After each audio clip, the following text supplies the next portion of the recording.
तो 10,000 वर्ल्ड के पिछले एपिसोड में हमने देखा कि कालीन लिन फेंग को डीमन मार्शल सोल का यूज करते हुए देखकर काफी ज्यादा हैरान होता है और अब वह गुस्से में चिल्लाते हुए बोलने लगता है। आखिर लिन फेंग यहाँ पर मेरी स्पिरिचुअल बॉडी को रिफाइन करके अपने लिए डीमन मार्शल सोल कैसे बना सकता है। दूसरी ओर लिन फेंग ने अपनी डीमन मार्शल सोल की पावर का यूज करते हुए डेमोनिक केज के अंदर कैद सभी लोगों को आजाद कर दिया होता है।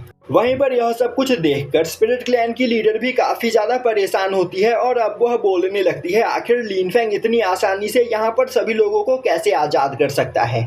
मैंने काफी ज्यादा मात्रा में डार्क एनर्जी और इवल एनर्जी को आपस में मर्ज करके उन सभी केज का निर्माण किया था, जिस वजह से अर्थ इमॉर्टल रैलम पर मौजूद भी कोई इमॉर्टल उस केज को डिस्ट्रॉय करके वहां से किसी को आजाद नहीं करवा सकता है। तो आखिर लिन फेंग ने यह सब कुछ कैसे किया। तभी कालीन बोलता है, अब मुझे यहाँ पर सब कुछ समझ में आ चुका है। लिन फेंग के पास शायद से यहाँ पर एंशिएंट ट्रेजर जेड बटरफ्लाई है और उसी की पावर का यूज करते हुए उसने मेरी स्पिरिचुअल बॉडी को रिफाइन करके अपने लिए यहाँ पर डेमोनिक मार्शल सोल बनाया है। यह सुनते ही तीनों डीमन क्लैन के लीडर काफी ज्यादा परेशान हो जाते हैं और अब वह बोलने लगते हैं, एम्परर कालीन, आखिर आप यह क्या बोल रहे हो। हमने तो बस यहाँ पर जेड बटरफ्लाई ट्रेजर की कहानियां ही सुनी है। कहा जाता है कि जेड बटरफ्लाई एक यूनिवर्स लेवल ट्रेजर है और उस एक ट्रेजर के अंदर पूरे यूनिवर्स की पावर है। तभी कालीन हंसते हुए बोलता है, मैंने यहाँ पर यह सोचा था कि अगर मैं लिन फेंग को इस जगह पर लेकर आऊंगा तो मैं काफी आसानी से उसे मारने के बाद एंशिएंट थंडर ड्रैगन की पावर को रिफाइन करके और भी ज्यादा पावरफुल बन जाऊंगा और लिन फेंग की बॉडी के ऊपर कब्जा कर लूंगा। पर मैं यहाँ पर सच में बहुत ही ज्यादा लकी हूँ जो लिन फेंग के पास ancient universe level treasure jade butterfly है और अगर वह ट्रेजर मुझे मिल जाए तो इस पूरे यूनिवर्स में मेरा सामना कोई भी नहीं कर पाएगा।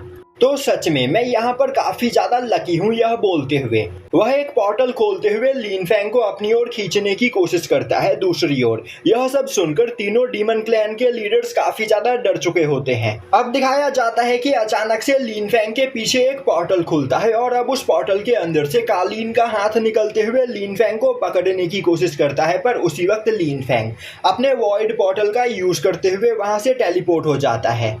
यह देखते ही कालीन काफी ज्यादा हैरान होता है और बोलने लगता है, मैंने कभी नहीं सोचा था कि लिन फेंग यहाँ पर वॉइड पोर्टल का भी यूज कर सकता होगा। तभी स्पिरिट क्लैन की लीडर बोलती है, वॉइड पोर्टल तो बहुत ही ज्यादा कॉम्प्लिकेटेड पोर्टल है और जब भी कोई पर्सन वॉइड पोर्टल का यूज करते हुए किसी से बचकर भागता है तो उसे ढूंढना नामुमकिन होता है।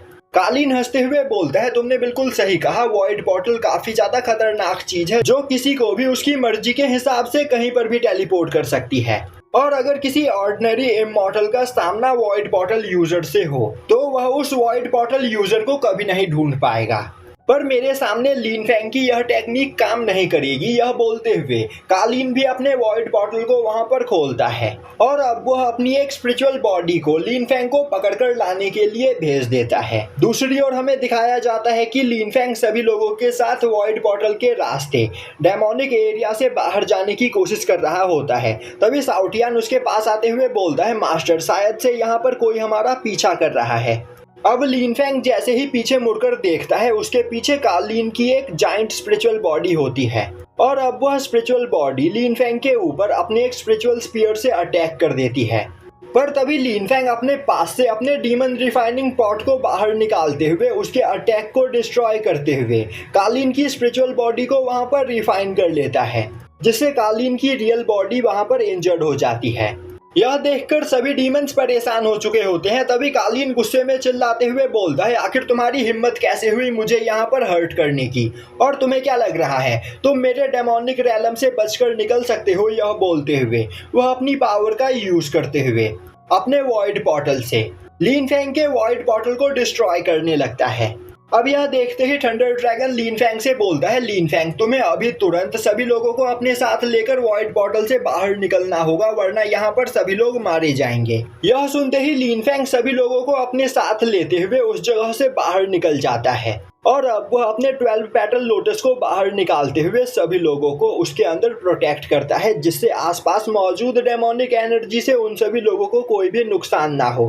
तभी एंसेस्टर सूजू देखती है कि उस वॉइड पोर्टल से बाहर निकलने के बाद वह सभी लोग डीमन एम्परर कालीन के टेरिटरी में पहुंच चुके होते हैं और तभी वॉइड पोर्टल को डिस्ट्रॉय करते हुए कालीन अपनी रियल बॉडी के साथ उस जगह पर आ जाता है और अब वो हंसते हुए बोलता है, लिन फेंग, आज यहाँ पर तुम्हारा लकी दिन है क्योंकि आज मैं तुम्हारी सोल को डिस्ट्रॉय करने के बाद यहाँ पर तुम्हारी बॉडी के ऊपर कब्जा करने वाला हूँ। यह बोलते हुए वह डेमोनिक रैलम में मौजूद सभी एनर्जी को अपनी बॉडी के अंदर एब्जॉर्ब करते हुए अपनी पावर को बढ़ाने लगता है, जिससे वहां पर कालीन की एक जाइंट सोल बॉडी का निर्माण होता है। और अब कालीन अपने डेमोनिक थंडर का यूज करते हुए लिन फेंग के 12 पेटल लोटस बैरियर को डिस्ट्रॉय करने की कोशिश करता है, पर काफी अटैक करने के बावजूद वह बैरियर वहां पर डिस्ट्रॉय नहीं होता है, जो देखते ही कालीन गुस्से में अपने डार्क जजमेंट टेक्निक का यूज करते हुए वहां पर एक जाइंट स्वॉर्ड को समन करता है और अब वह उससे लिन फेंग के ऊपर अटैक कर देता है, जो देखते ही वहां पर सभी लोग डर जाते हैं और बोलने लगते हैं, मास्टर,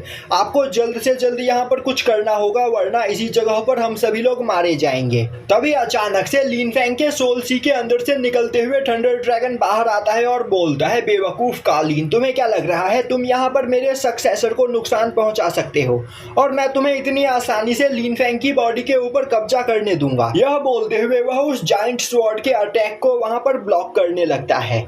अब थंडर ड्रैगन को देखते ही कालीन वहां पर जोर जोर से हंसते हुए बोलने लगता है, थंडर ड्रैगन, मैं देख पा रहा हूं कि यहाँ पर आपकी पावर पहले के मुकाबले काफी ज्यादा कम हो चुकी है और तो और मैंने इस डेमोनिक रैलम में मौजूद सभी डेमोनिक एनर्जी को अपने अंदर एब्जॉर्ब करके अपनी पावर को यहाँ पर 3 गुना बढ़ा लिया है। तो क्या आपको सच में लग रहा है कि अपनी इस पावर के साथ आप यहाँ पर मुझसे फाइट करके मुझे हरा सकते हो? वहीं से थोड़ी दूरी पर मौजूद डीमन क्लैन के तीनों लीडर मैजिक मिरर का यूज करते हुए थंडर ड्रैगन और कालीन की फाइट को देख रहे होते हैं। वहीं पर वह तीनों काफी ज्यादा खुश हो रहे होते हैं क्योंकि पहले के मुकाबले थंडर ड्रैगन की पावर काफी ज्यादा कम हो चुकी होती है और डीमन रैलम में मौजूद सभी डेमोनिक एनर्जी को अपने अंदर एब्जॉर्ब करने के बाद कालीन काफी ज्यादा पावरफुल हो चुका होता है। यह देखते ही वह तीनों हंसते हुए बोलने लगते हैं, इस बार एम्परर कालीन थंडर ड्रैगन को मारकर उसकी पावर को अपने अंदर एब्जॉर्ब कर लेंगे, जिसके बाद हम सभी डीमंस इस फॉरबिडन एरिया से आजाद होंगे। दूसरी ओर थंडर ड्रैगन थोड़ी सी मेहनत करने के बाद कालीन के अटैक को डिस्ट्रॉय करने में कामयाब हो जाता है और अब वह अपने लाइटनिंग शील्ड को वहां पर चारों ओर फैला देता है। यह देखते ही साउटियान परेशान होते हुए बोलने लगता है, थंडर ड्रैगन को भी यहाँ पर कालीन से फाइट करने में प्रॉब्लम आ रही है और अगर सब कुछ इसी तरह चलता रहा तो हम लोगों को यहाँ पर कोई भी नहीं बचा पाएगा। तभी कालीन हंसते हुए बोलता है, थंडर ड्रैगन, अब यहाँ पर मरने के लिए तैयार हो जाओ। यह सुनते ही थंडर ड्रैगन गुस्से में बोलता है, बेवकूफ डीमन, तुम्हें क्या लग रहा है तुम मुझे यहाँ पर मार सकते हो? मैं बस यहाँ पर अपनी 0.1% पावर का यूज करके ही तुम्हें और तुम्हारे पूरे के पूरे डीमन क्लैन को डिस्ट्रॉय कर सकता हूँ। यह बोलते हुए वह जोर से चिल्लाता है। तभी लिन फेंग के सोल सी के अंदर मौजूद वह जेड बटरफ्लाई निकलकर बाहर आता है और अब वह थंडर ड्रैगन के साथ अटैच हो जाता है और अब वह बोलता है, कालीन, तुम्हें क्या लग रहा है तुम क्रिएशन ऑफ यूनिवर्स के सामने टिक पाओगे? तभी कालीन दोबारा से थंडर ड्रैगन के ऊपर अटैक करते हुए बोलता है, मुझे पता है कि Z butterfly creation of universe है और इसीलिए आज मैं आपको मारने के बाद इस ट्रेजर को अपने कब्जे में ले लूंगा और इस पूरे यूनिवर्स का रूलर बन जाऊंगा। पर वहां पर जेड बटरफ्लाई के साथ मर्ज हो जाने के बाद थंडर ड्रैगन की पावर 100 गुना ज्यादा बढ़ चुकी होती है, जिस वजह से थंडर ड्रैगन बस अपने एक ब्रेथ से ही कालीन के जाइंट स्वॉर्ड को डिस्ट्रॉय कर देता है। यह देखते ही कालीन परेशान होते हुए बोलने लगता है, मैंने यहाँ पर जेड बटरफ्लाई की पावर को अंडर एस्टिमेट किया, तो अब मुझे यहाँ पर अपने दूसरे प्लान को स्टार्ट करना होगा।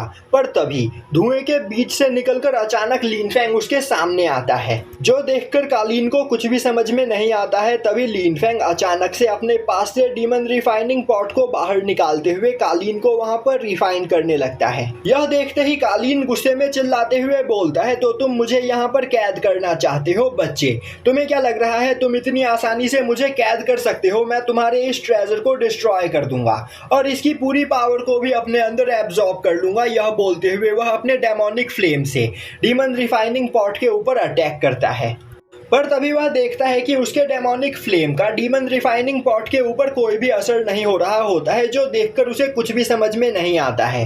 तभी डीमन रिफाइनिंग पॉट के अंदर से साउजू निकलकर बाहर आते हुए बोलता है, तुमने अभी क्या कहा? तुम यहाँ पर इस ट्रेजर को डिस्ट्रॉय करने के बाद इस ट्रेजर की पूरी पावर को अपने अंदर एब्जॉर्ब कर लोगे?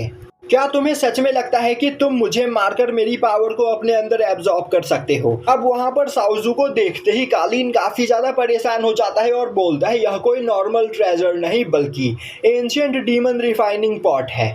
आखिर मैंने यह पहले नोटिस क्यों नहीं किया? तभी साउजू काफी तेजी से चिल्लाते हुए कालीन को अपनी ओर खींचने लगता है। दूसरी ओर लिनफेंग हंसते हुए बोल रहा होता है, कालीन, मैं मानता हूँ कि तुम्हारे पास काफी ज्यादा नॉलेज है और तुम्हें इस वर्ल्ड में मौजूद सभी चीजों के बारे में काफी कुछ पता है, पर तुम्हें एक बात नहीं पता कि कभी भी अपने अपोनेंट को अंडर एस्टिमेट नहीं करना चाहिए और आज इसी वजह से तुम इस फाइट में हारे। यह बोलते हुए वह कालीन को उस डीमन रिफाइनिंग पॉट के अंदर खींच लेता है। वहीं पर कालीन चिल्लाते हुए बोल रहा होता है, लिनफेंग, बस तुम इंतजार करो, अगर मैं इस जगह पर जिंदा बच गया तो तुमसे बदला लेने के लिए जरूर आऊंगा। तुम मुझे यहाँ पर ज्यादा दिनों तक कैद करके नहीं रख पाओगे। और यहीं पर यह एपिसोड खत्म हो जाता है।